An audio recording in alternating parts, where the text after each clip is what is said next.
qusuri wa khiyariha wa ala alihi wa sahbihi. Itu langsung beliau yang ijazahkan kepada kita. Saya ingat beliau itu rumahnya sederhana, rumahnya nggak cakep. Makanya rumah-rumah kiai kalau di pondok pesantren itu kebanyakan rumahnya nggak mewah, rumahnya sederhana. Yang dicakap itu pesantrennya, bukan rumah. Itu beliau dulu diskusi. Lalu kita di bawah, rumahnya itu seingat saya belum ada ubin, itu pakai peluran. Kita diijazahin. Anak-anak, ini Bapak ijazahkan sholat syifa, tolong diamalkan untuk kesehatan badan, kesehatan hati, dan juga supaya Allah bercahaya. Tuh. Ini anak muda, kalau hatinya galau, Bapak baca sholat syifa. Kalau pacarnya putusin, baca sholat syifa. Jadi ngajinya rajin, enggak galau gara-gara pelem. Iya apa enggak? Ini benar kalau adanya. Jadi gampang untuk mengobati hati kita yang gelisah. Kita punya masalah apapun, kalau kita yakin dengan sholat syifa, maka hati kita akan sembuh. Amin ya Rabbal. Kayaknya amin berat banget. Amin ya Rabbal. Amin. Kita gitu aminnya begitu capek. Anak muda yang lemes, mau kita di PHK kayak mau nganggur semangat. Ini malam Jumat, gas terus, guys. Kata kira, guys. Jadi gak usah lesu, letih. Ya harus semangat. Ini bapak kita tuh, gong-gong kita, guru-guru kita, orang tua kita semangat. Walaupun kakinya pegel, romantik, tapi semangat. Lah anak muda kan gak kena romantik. Kalau zaman dulu kan sakit romantik kan hebatnya. Kalau sekarang kan jantung, sekarang sudah kolong. Nah jadi beliau itu adalah Bapak Ibu sekalian, anak muda pada jamaah. Beliau ini lahir tahun 1921. 1921 kira-kira Indonesia sudah merdeka belum? Itu betapa beratnya kita belajar agama, kita berdakwah ketika zaman penjajah. Itu beliau mengalami itu yang namanya dicaci maki, dihina-dina, diludahi, dikucilkan masyarakat. Itu beliau udah lewatin begitu. Akhirnya tahun 74 itu beliau pindahkan pondok pesantrennya ke suatu desa namanya desa Cibanteng di Bogor, Ciampea. Itu di hutan tuh. Makanya dulu santri-santri yang awal-awal mondok situ sering kesurupan, mau jimbang anak. Nah alhamdulillah, walaupun saya mondok cuma numpang tidur doang, numpang makan doang, saya menemukan ternyata belajar nahwu shoroh tuh kayak begini. Saya pribadi mungkin kok saya pemasarannya sama-sama di sana. Itu saya 3 bulan belajar nahwu shoroh, itu saya merasa kayak ada cahaya masuk ke hati saya. Oh mak, ini loh begini cara ngaji nahwu. Padahal waktu di rumah ketika saya sanawiyah, engkau bawa jidoin, itu manggil guru nahwu khusus Ustaz Soleh ke rumah beliau. Kita anak cucunya tetangga-tetangga waktu itu disuruh ngaji nahwu shoroh. Tetapi waktu itu kita hanya sekedar bisa baca, nggak paham nahwu shoroh. Alhamdulillah 3 bulan saya mondok, ternyata nahwu shoroh begini cara memahaminya. Itu. Jadi beliau ini adalah seorang pejuang Hizbullah.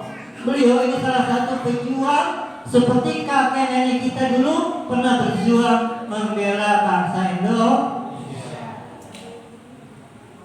Beliau juga enggak punya titel sarjana, tetapi beliau pernah menjadi dosen tafsir di IAIN Bogor. Coba kita.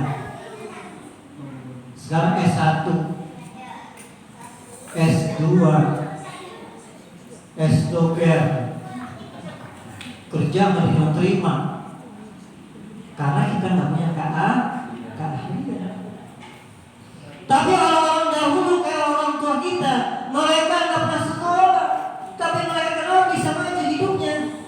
nih, fibil kulubnya, obat hatinya kuat, motivasi hidupnya kuat. Lah kita kan sekarang tinggal enakan doang.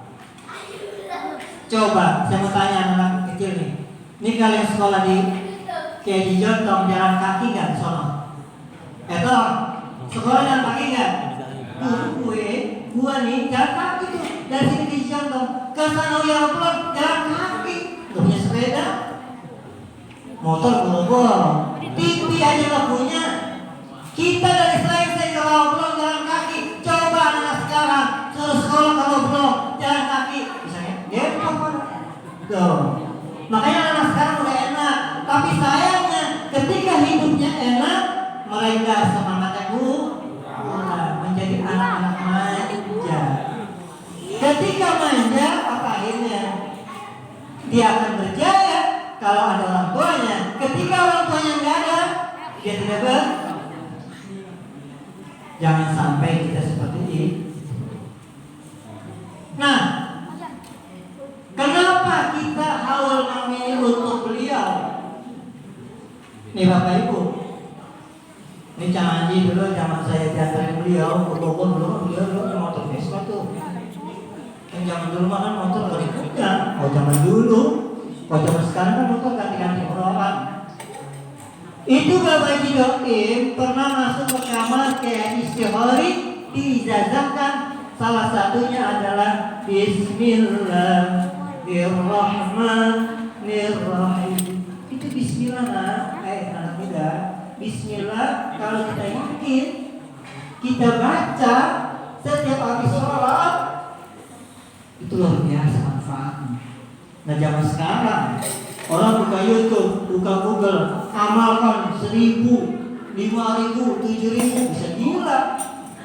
Lah gurunya kagak ada, nyari guru di Google, nggak boleh. Untung nggak gila, untung nggak stres. Nah, Bapak Ibu, orang tua, para pemuda, saya mau menyampaikan. Malam ini temanya tentang keberkahan. Catat ya. Buku enggak? Catat ya HP di otaknya. Nih simak dengan seksama dalam tempo yang sesingkat-singkatnya saya sampaikan. Ya. Yang pertama. Nih, dengerin. Ini kalau nggak merugi pokoknya. Ini nggak ada ulangan, kecuali kalau kalian kita kirim ke YouTube. Yang pertama adalah menurut Al-Imam Asy-Syaikh An-Nawawi Al-Bantani, beliau mengatakan bahwa asal keberkahan adalah kebaikan yang banyak tuh. Halo. Asal keberkahan yang pertama adalah kebaikan yang banyak. Jadi kalau kita pengen berkah, kalau kita pengen berkah, kita banyak melakukan kebaikan. Ini bangga. Baru sekali berbuat baik, dia itu, dia ingat sampai mati. Itu kalau bukan gua, sekali doang. Satu kali berbuat baik, dia hitung, maka pada saat itu juga pahalanya akan hangus. Masih asal tidak ada bekas. Nah, untuk amin. Jadi betul, kalau kita pengen berkah, banyak berbuat baik. Ustaz, tapi kan saya nggak punya duit. Berbuat baik bukan hanya dengan fulus, dengan ucapan bisa. Ketika ketemu anak-anak kita, dia lagi ngaji sore-sore, nak, kamu rajin banget, pinter banget, cantik banget, ganteng banget. Itu anak kan demen tuh kata gitu. Emaknya bapaknya dengar teman itu kebaikan. Walaupun anak kecil putih banget ya, walaupun hitam. Ganteng banget ya, hidungnya mancung banget, walaupun pesek. Pahala. Kita bikin orang bahagia mendapat pahala. Tapi Ustaz menghina, enggak menghina. Orang si mancung di TV, ada kan si mancung di TV? Yang rambutnya dikuncir, mancung namanya walaupun pesek. Tapi jadi girang-girang aja. Artinya apa? Kalau kita pengen bahagia, menurut Imam Nawawi Al-Bantani, memperbanyak berbuat baik. Yang kedua apa? Setelah kita banyak berbuat baik, yang kedua kebaikan itu abadi. Jangan cuma sekali doang. Besok ada lagi. Tenggelam. Nah, jadi kebaikan itu rutin.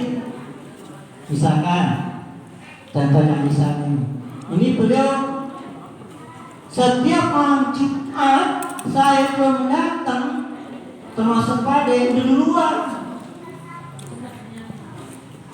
Walaupun anak-anak muda nongol, ini beliau udah duluan. Itu abadi. Setiap malam Jumat terus dikerjakan, walaupun sederhana, walaupun cuma setengah jam 1 jam, rutin setiap malam Jumat. Mana Ustaz yang gak abadi? Nih, dengerin, kalau suatu hari datang orang pakai sorban, pakai gamis, datang malam Jumat. Setahun nggak nongol, sekali-kali nongol. Ini kalau kita filosofikan di dalam nilai sekolah anak kita, Pak, kita punya anak nih lucu. Kata gurunya begini, wahai anak-anak kelas 4, ini kamu nanti rapotnya diambil dari nilai harian, nilai mid dan semester. Ulangan harian 5 kali misalnya. Yang pertama 9, yang kedua 5, 6, 5, 4 tuh. Yang 9 sekali, sisanya 4, 5, 6. Ini berarti enggak abad. Yang abadi kalau bapak ibu punya anak, itu kan dikasih mentalnya tuh. Itu kalau grafiknya lurus 8, 8, 8, 8, 9, 7,9 itu bagus tuh. Tapi kalau begini grafiknya nyungsep 6, 9, 6. Nah ini berarti mental kita nggak bagus. Jadi apa? Firman yang pertama banyak berbuat, yang kedua kebaikannya apa? Jadi sesekali doang. Nih, ini makanya nih. Ini kalau kita membutuhkan cuma disegini lagi nih, ya. Walaupun adalah, ya. Jadi abadi. Kan kalau cinta abadi kan? Jadi nggak separuh jiwa, ya. Jangan kita menjadi bucin, budak cinta. Gua pengen ngaji, cewek gua maaf. Siapa ya? Gua bingung, setiap jam 7 malam Jumat ngambek mulu ya. Mau berangkat. Siapa yang bucin? Gua kangen sama Ustaz, gua kangen sama Majlis. Tapi ini cewek ngambek mulu. Ya, baru doang. Nah, Uzubillah ya. Di sini mah nggak ada. Nggak ada Ustaz. Baru. Arif. Boleh nggak kita mencintai perempuan? Silakan. Tapi jangan gara-gara kita cinta perempuan kita menjadi bucin. Gara-gara budak cinta ngaji kagak, zikir kagak, bengong aja kerjaan. Ya, nauzubillah min. Nah, sekarang perhatikan. Ketika ada orang datang ke rumah kita, Lalu begini, Maji, ini anak saya kok sekolah bandel banget. Lah, mama apa? Nggak tahu nih Maji, bandel banget. Bisa nggak Maji doain biar anak saya jadi rajin? Nah, perhatikan ya kalimat saya. Ketika ada orang datang ke kita, kalau dia minta mendoakan, itu namanya tabrik. Apa? Tabrik. Ingat tuh. Kalau ditanya, kalau ada orang datang ke kita, kalau kita doa, itu namanya tabrik. Meminta doa. Nah, bagaimana Ustaz kalau ada orang cuma sekarang lalu dia datang untuk haul al-maghfirlah, lalu dia bilang begini, kenapa kamu datang haul? Padahal kamu mau punya mondok. Apa kata dia? Saya datang haul malam Jumat karena guru ngaji saya yang haul adalah gurunya. Jadi saya pengen dapat pengen dapat berkah, artinya tabarukkan. Tabaruk. Kenapa sih orang ngaji? Kan udah menguasai kitab kuning, udah melotok. Saya pengen tabarukkan, pengen ngambil tuh. Kenapa sih datang tahlilan ke tetangga? Pengen tabarukkan, saya ngambil berkahnya aja. Paham kan ya? Jam berapa sih? Jangan kayak murid saya di SD. Itu murid saya pakai SD bu, mandi bu. Murid saya di SD kalau main game kuat banget. Disuruh belajar, jangan ngantuk. Jangan kayak kita lah, ngaji ngantuk pas pulang. Ya bukan berita hati, sono. Anak kita hati enggak begitu, enggak begitu. Dari dulu begitu.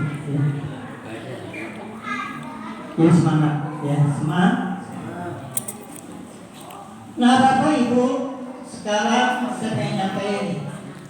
Mudah-mudahan ini bisa dijalani. Ada 3 sebab hidup kita berkah. Ingat nih, catat kata di HP-nya, di bukunya. Ada sebab kita mendapat keberkahan dari ilmu kita. Ingat nih. Kenapa ada orang pintar tapi nyungsep gak berkah bagi hidupnya? Ada orang kaya tapi gak berkah hidupnya. Banyak ini. Ada pejabat yang waktu jabat belagu benar, tapi habis sudah pensiun, udah nggak megang kekuasaan, nggak ada yang deketin. Berarti tidak berkah jabatannya. Ada 3 sebab ilmu menjadi berkah. Yang pertama, ta'allum qissatul ulama.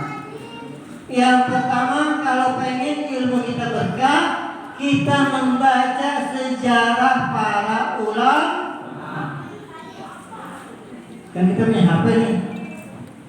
Kita punya HP, ada Google, di YouTube. Itu cari kisah-kisah para ulama. Kita tonton YouTube kisah-kisah ulama Indonesia. Nah, dari kisah-kisah ulama itu kita bisa mengambil pelajaran dan mendapat keberkahan.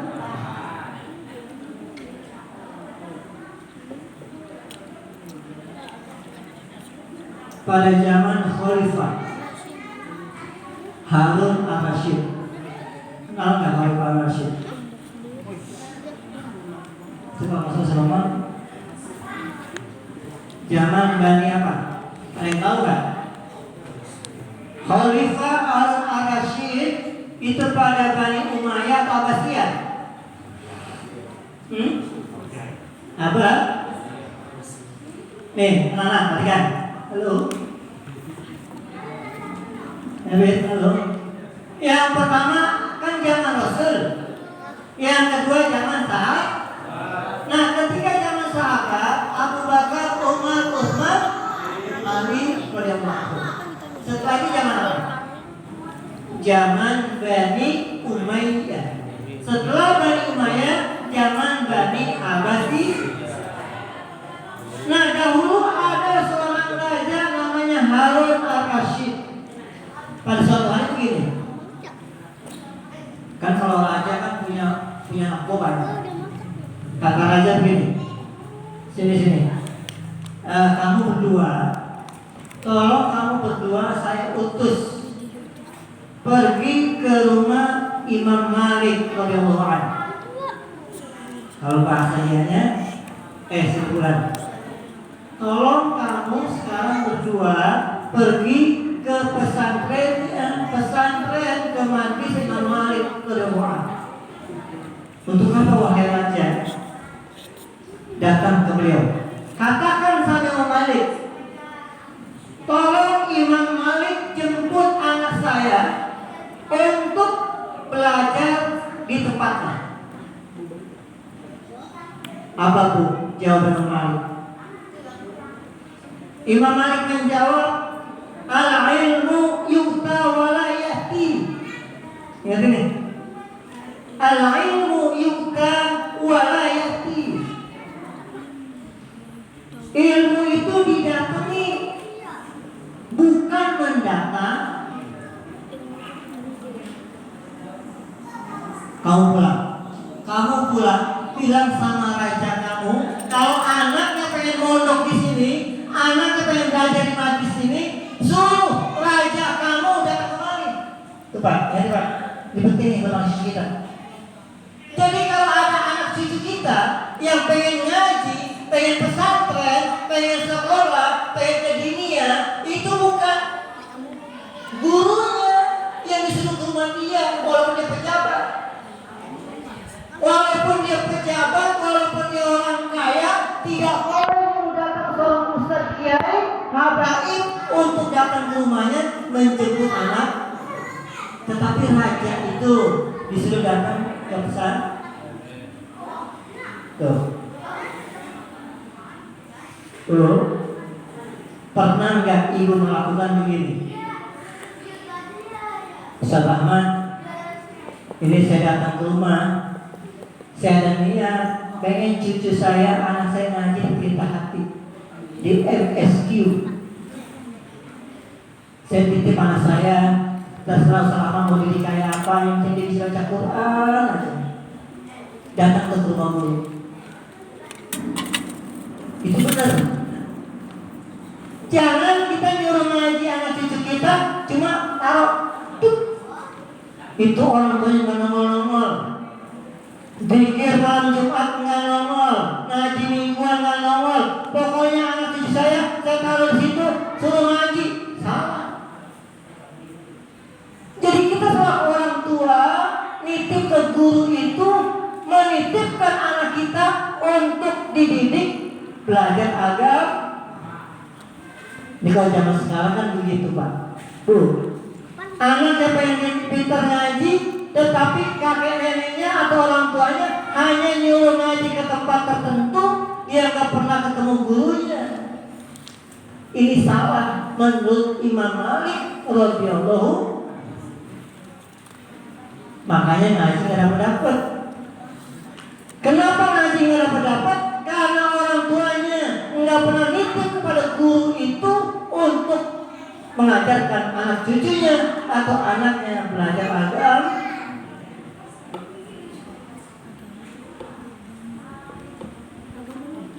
Di berita hati nih Pak, ini khusus santri maghrib. Ini saya jelasin. Biasanya Ustaz Azam itu dia WA saya.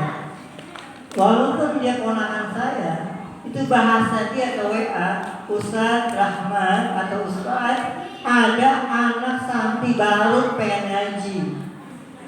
Nanti saya bilang dia harus ketemu Ustaz Rahman dulu, izin boleh nggak ngaji berita hati. Lalu datang tuh santri itu, anak kecil, SMP, SD, kusuk. Assalamualaikum. Salamat, saya pulang.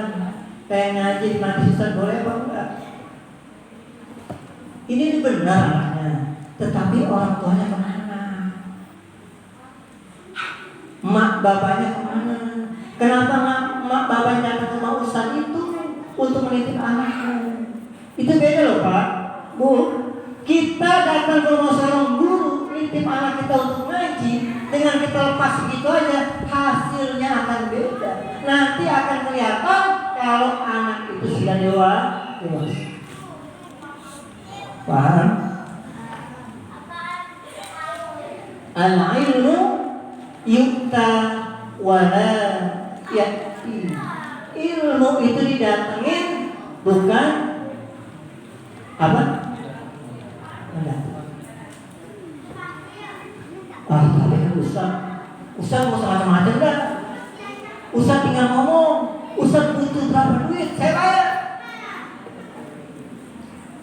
Yang penting Ustaz nggak usah belagu-belagu, yang saya datang ke rumah Ustaz untuk nitip anak saya. Ustaz mau berapa per bulan, saya bayar. Lu kira Ustaz dagang? Kalau orang pengen kaya, nggak mau jadi Ustaz, karena Ustaz itu harus ikhlas. Ingat tuh. Tapi kalau ada Ustaz yang menjual ilmu, namanya ulama ulama cinta dunia. Nggak lama yang begitu. Hari ini dipanggil televisi, besok ceramah soal kemari, senasional terkenal, tapi niat karena kekayaan dunia, hancur hidupnya. Besok-besok nggak dipakai lagi. Ada kan Ustaz yang injak batang leher Thomas Son, kan? Merasa Ustaz terkenal, udah main sinetron, udah ceramah di televisi, tukang Son diinjak lehernya. Sekarang nggak muncul lagi tuh. Na'udzubillah min. Yang pertama, para jamaah, kalau kita pengen hidup kita berkah, yang pertama kita mempelajari kisah para ulama. Jangan jauh-jauh dah. Ini kalau anak muda saya tanya, sebutkan kiai-kiai yang ada di Serengseng. Nggak pernah tahu. Yang tahunya apa? Kiai-kiai yang jauh di Jum'un, nggak apa. Karena punya YouTube. Jadi kiai-kiai yang jauh dicintain, kiai-kiai di kampungnya dicuekin, bahaya. Hati-hati tuh. Nih saya yang ngajar begini nih. Yang saya ajarkan adalah cintai kiai ustaz di kampung kamu. Jangan kiai-kiai jauh yang diparanin, tapi dekat dijauhin. Ini bahaya. Abu Yahya marah banget kalau beliau ceramah di suatu tempat, beliau disambut dengan gegap gempita, sedangkan kiai kamu dicuekin. Itu Abu Yahya marah banget. Kita kan enggak. Kalau ada kiai jauh-jauh, cium tangan bolak-balik,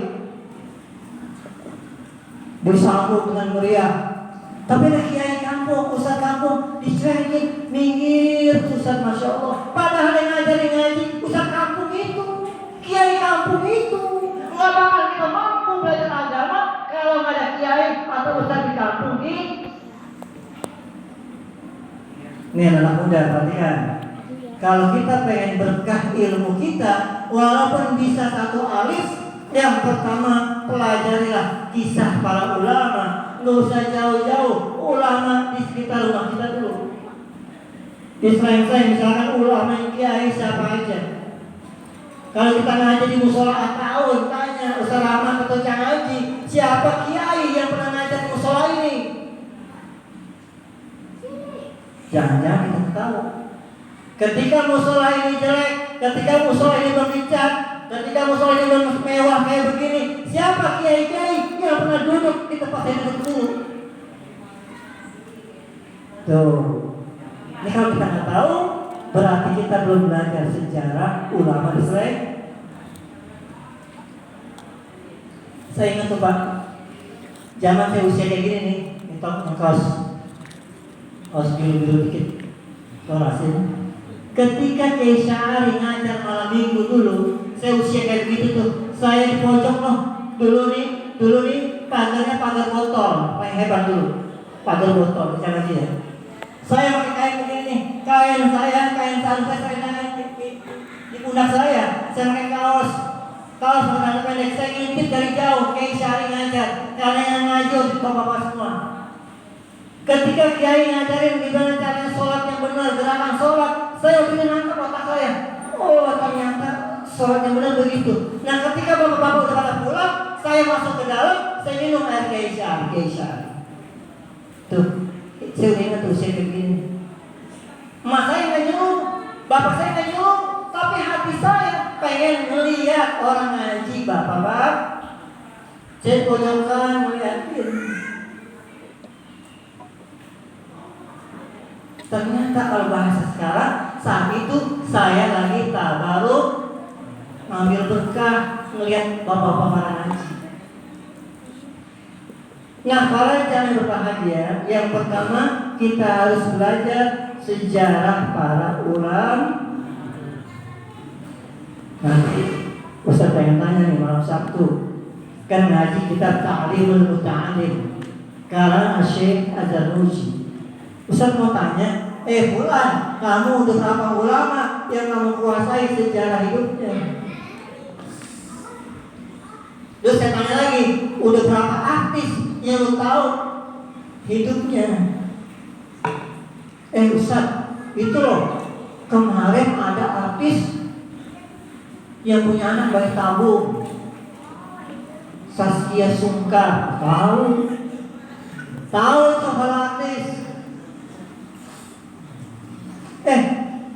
Siapa sih kemarin malam yang DA agar download yang keluar? Tahu kalau ditanya.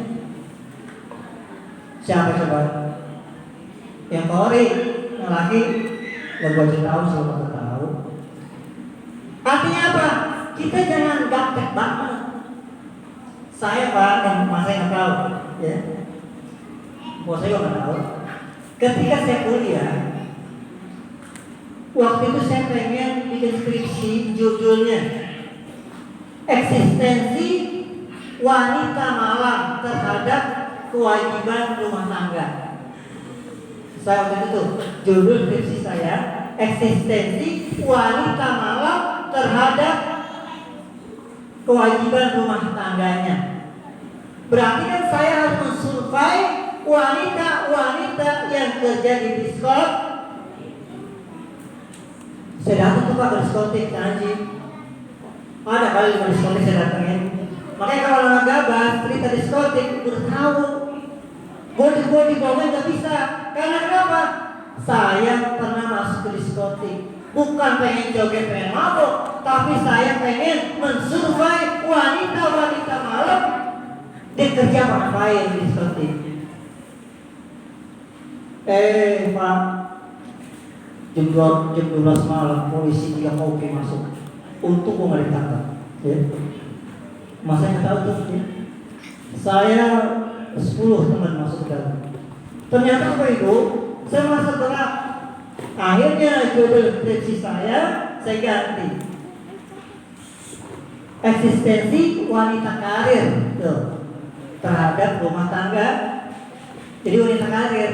Jadi seorang istri yang kerja boleh nggak hukum dalam Islam?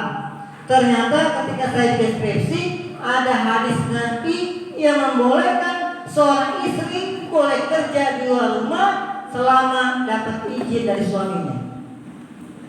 Tapi kalau suaminya nggak izinin, nggak boleh. Dulu saya S1 saya, judulnya Eksistensi Wanita Karir dalam Rumah Tangga.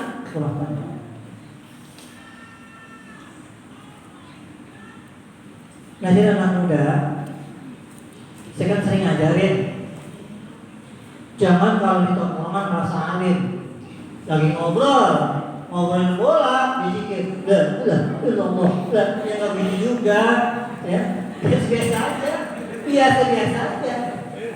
Jangan teman lagi ngeluh, aduh gimana ya, gue kerjaan susah, nyari kerjaan.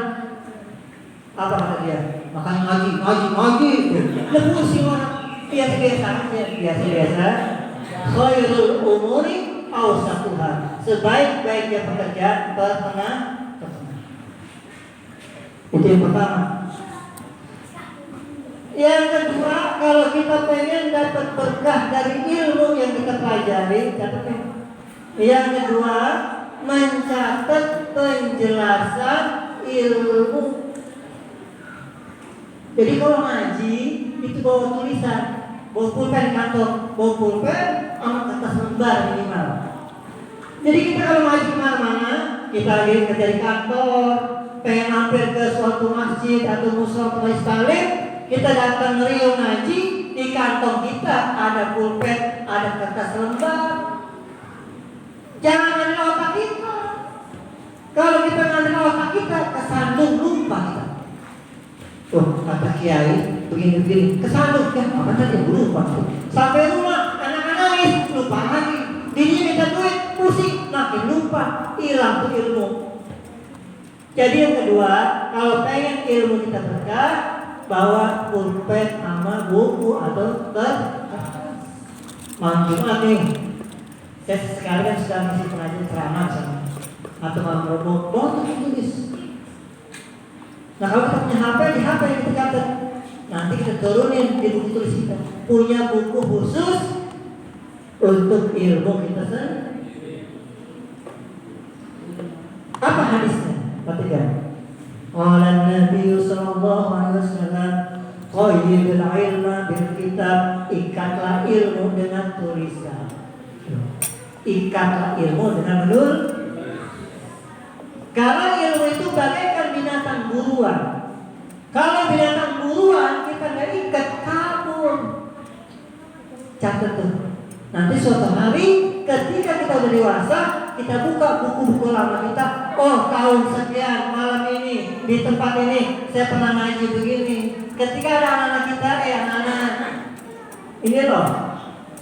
Kenapa kita harus begini? Dulu bapak, ayah, abi, papa, mama pernah ngaji tanggal sekian malam ini begini gitu. Jadi ilmu jahil ini jangan buku lama dikiloin. Padahal di situ ada catatan penting. Kalau mau dikiloin silakan, tapi dicek dulu mana buku yang kita pakai, mana yang nggak tepat. Beli bihun, pas lagi makan belum habis, ada baca al-ilmu yu'ta wa la ya'ti. Wah, habis ngaji dijual dikiloin, ayo bungkus jangan sampai kita pilih-pilih tuh. Mana buku yang gak pakai, mana enggak. Tanya diri saya, ada yang depan tuh. Itu buku saya, ada yang jelek, ada yang cakep. Kenapa saya simpan? Bukan bikin rusak rumah. Suatu hari kalau saya punya tempat khusus, di mana suruh banyak buku saya. Saya cek udah yang hilang, oh saya bawa ya. Itu banyak buku-buku saya pesantren waktu kuliah saya taruh di majlis. Kalau mau baca-baca, tapi taruh lagi. Kebanyakan dibaca ditaruh. Pas saya cek, kalau habis. Kenapa saya taruh di majlis? Karena di rumah gua nggak ada buku. Kata si Bulan, waduh, bisa mingguan. Besok gua kirimin lah yang bagus. Datang ke rumah Salamat. Itu lemari buku siapa? Untuk Salamat dari siapa? Dari si Bulan. Alhamdulillah. Mudah-mudahan bisa dijual ya. Dan berarti ya bisa mengaji. Yang terakhir, anak-anak muda, supaya ilmu kita berkah, mengapa kita haul malam ini? Yang ketiga adalah beradab kepada guru, punya akhlak sama guru. Ini ada guru lewat, lagi makan durian. Ustaz mau durian. Ustaz mau durian, ngomong durian. Tapi apa? Ambil Ustaz. Ini di rumah saya nih, habis mencik durian. Misalnya, ini kalau saya ngomong gini jangan kasar, terus aja saya pulang durian lagi. Enggak, bukan. Ya. Ini bercanda doang, contoh. Terus jangan saya pulang ke rumah lah. Ini durian siapa ya? Ustaz, siapa yang ngirimin? Hamba Allah. Bercanda, jangan terlalu kasar atau Betawi, ya. Jangan baper, jangan bawa perasaan. Jadi kalau kita ngaji, jangan baper. Kalau kita baper, ngaji berhenti. Baperlah kepada Allah Subhanahu. Kita kalau ngaji baper ngaji ceramah habaib keras tersinggung. Wah, kafir, kajul, baper karena bawa perasaan. Ngaji walaupun pahit manis, nggak usah baper. Yang bagus kita terima, yang nggak bagus kita tidak. Kalau kita baper berarti Ustaz mah, harus tidak. Tuh, kita bahas nggak boleh bawa perasaan. Nah, kenapa kita harus adab kepada guru? Di dalam hadis Rasul riwayat Abu Daud dijelaskan, la yashkurullah man la yashkurun nas. Orang yang dikatakan bersyukur kepada Allah kalau dia nggak bersyukur kepada manusia. Kita punya tetangga, dia ngasih sayur, masakan, bersyukur, terima kasih, makasih Po, makasih Ca, makasih Bu, makasih Mbak. Tuh. Kita berterima kasih kepada orang karena orang sudah berbuat baik kepada kita. Jangan sampai kita sudah tidak beradab kepada guru, kita menyakiti hati guru. Ini akan susah dunia dan akhirat. Nauzubillah. Jangan sampai gitu. Kita jangan sampai menyakiti hati guru, karena guru kita bagaikan ayah bunda kita. Kalau ayah bunda kita sakiti, hati ayah bunda kita nggak ridho, kita nggak bakal berkah hidup kita. Apa hadisnya? Allah tidak akan ridho kalau emak bapak kita gari.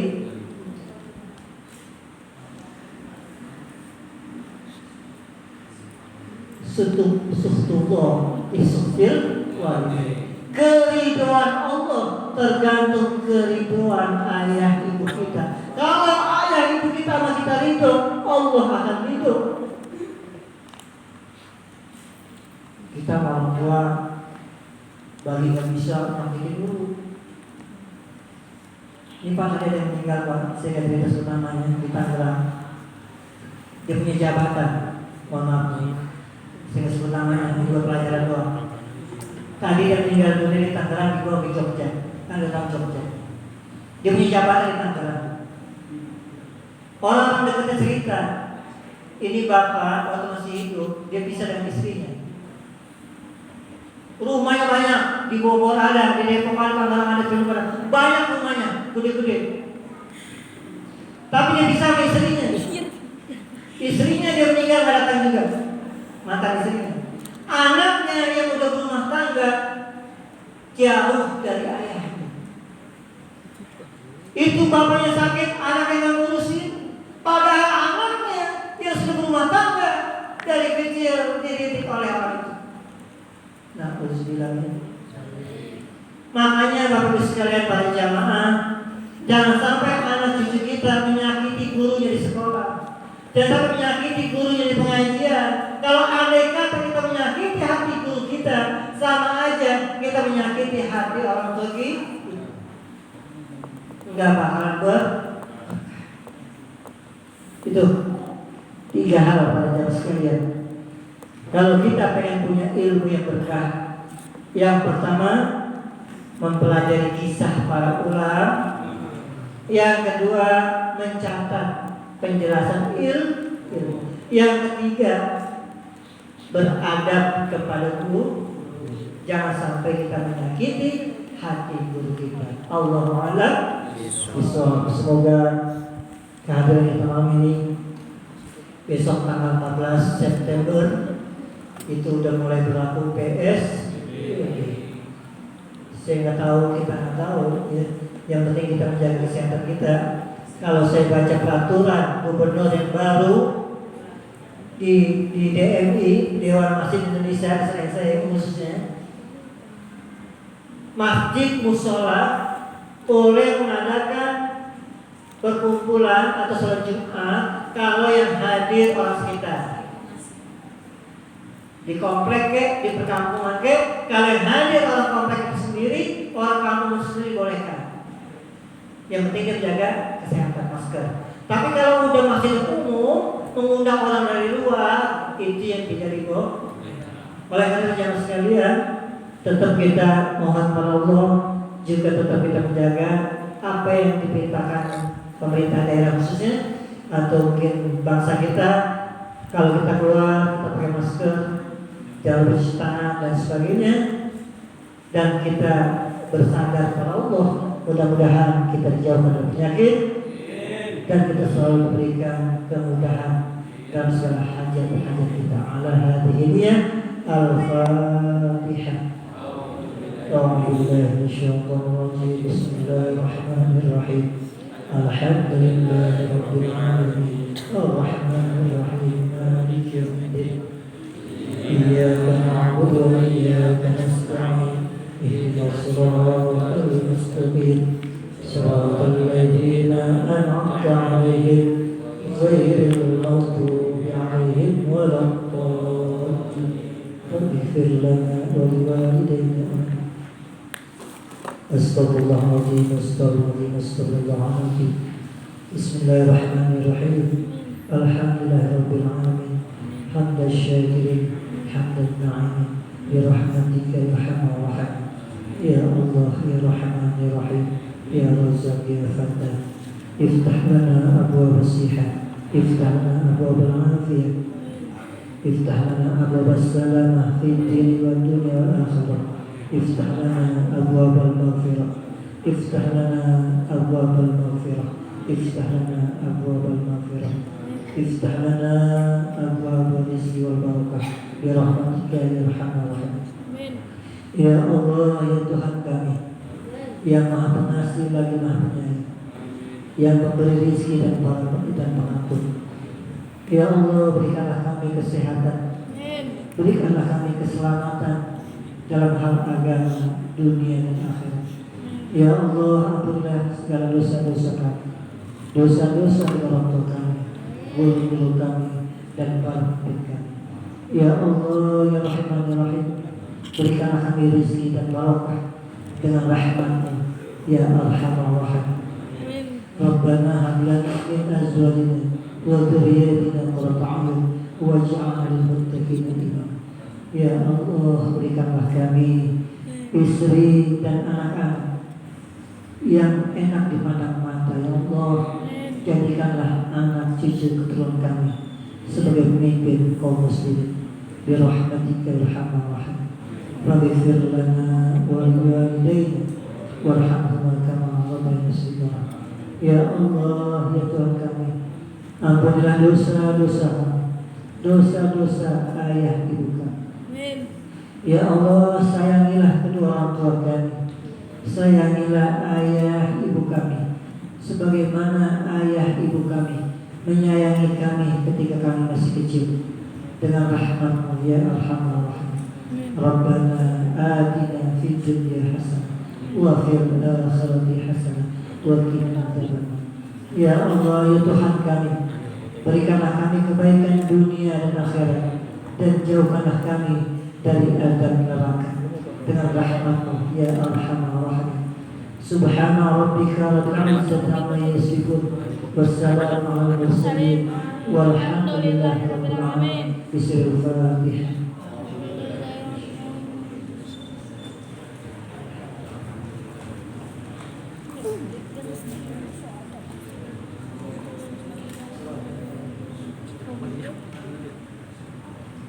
Demikian para jamaah, terima kasih atas kehadirannya. Mohon maaf kalau kekurangan. Billahi taufiq wal hidayah. Wassalamualaikum warahmatullahi wabarakatuh.